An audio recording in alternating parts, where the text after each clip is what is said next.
जी नाजरीन अस्सलाम वालेकुम। आज इस दवाई को लेके मैं आपकी खिदमत में हाजिर हुआ हूँ, वो है सोडियम एसिड साइट्रेट।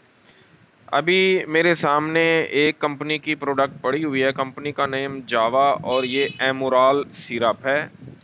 वही बात, हर कंपनी अपने नाम से बनाती है, लेकिन सोडियम एसिड साइट्रेट यानी केमिकल नेम उसने लाजमी नीचे लिखना होता है। इसको पेशाब में तेज़ाब और तेज़ाबी ख़वास कम करने और अल्कली लेवल बढ़ाने के लिए इस्तेमाल किया जाता है। इसके अलावा नेफ्रोलिथियासिस के लिए भी ज़बरदस्त फ़ायदेमंद है।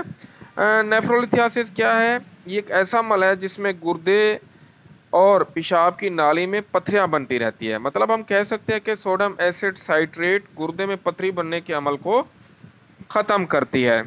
जब पेशाब में तेज़ाब की मिकदार कम होगी तो गुर्दे यूरिक एसिड पर कंट्रोल बनाए रखेंगे, जिसकी वजह से कुछ किस्म की पथरियों और जोड़ों के दर्द यानी गैंठिया से छुटकारा मिलेगा। गैंठिया यानी गाउट क्या चीज़ है? ये एक ऐसी तकलीफ को कहते हैं जिसमें यूरिक एसिड क्रिस्टल्स जोड़ों में इकट्ठी हो जाती हैं, जिसकी वजह से जोड़ों में शदीद दर्द और जोड़ों में वर्म आ जाती है।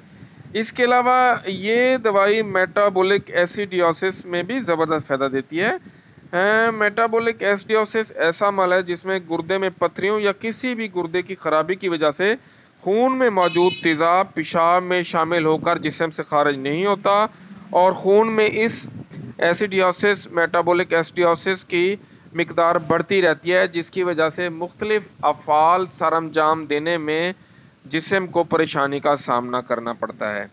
अब आ जाते हैं इसकी मिकदार की तरफ। इसकी मिकदार 100 से 20 से 250 ml यानी कि एक गिलास पानी का या किसी भी जूस में 250 ग्राम यानी कि 2 चम्मच खाने के मिलाकर दिन में 3 से 4 टाइम इस्तेमाल करना चाहिए। इसको पीने के बाद मज़ीद लिक्विड जूस या थोड़ा पानी लाजमी इस्तेमाल करना चाहिए। एक बात का ख़ास तौर पर ख्याल रखें कि इसको इस्तेमाल करते हुए पेशाब की पीएच पर लाजमी नज़र रखें, और अगर पीएच बेस यानी अल्कली में चली जाए तो दवाई का इस्तेमाल कम या रोक देना चाहिए।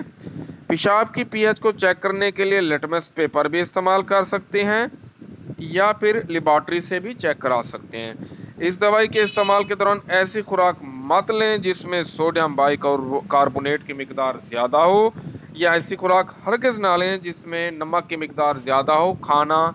खाने की चीज़ें ऐसी बिल्कुल ना लें जिसमें नमक की मिकदार ज़्यादा हो। अब एक और अहम बात आपको बताऊं कि इसमें सोडियम भी है, तो ऐसे मरीज़ जो ब्लड प्रेशर के मरीज़ हों वो सोडियम की मिकदार पर लाजमी नज़र रखें और अपने डॉक्टर के मशवरे से ही इसे इस्तेमाल करें। तो नाज़रीन, ये थे इसके ख़ास, इसके बारे में थोड़ी सी मालूमात। उम्मीद है आपको पसंद आई होगी। मज़ीद वीडियोस देखने के लिए हमारे चैनल को लाइक सब्सक्राइब लाजमी करें, और अगर ये वीडियो आपको पसंद आए तो इसे अपनी फेसबुक आईडी पर लाजमी शेयर कीजिएगा। मज़ीद किसी दवाई के बारे में अगर आप वीडियो चाहते हैं या मालूमात लेना दरकार है आपको, तो लाजमी इनबॉक्स में या कमेंट्स में हमें बताएं। शुक्रिया। अल्लाह हाफिज़।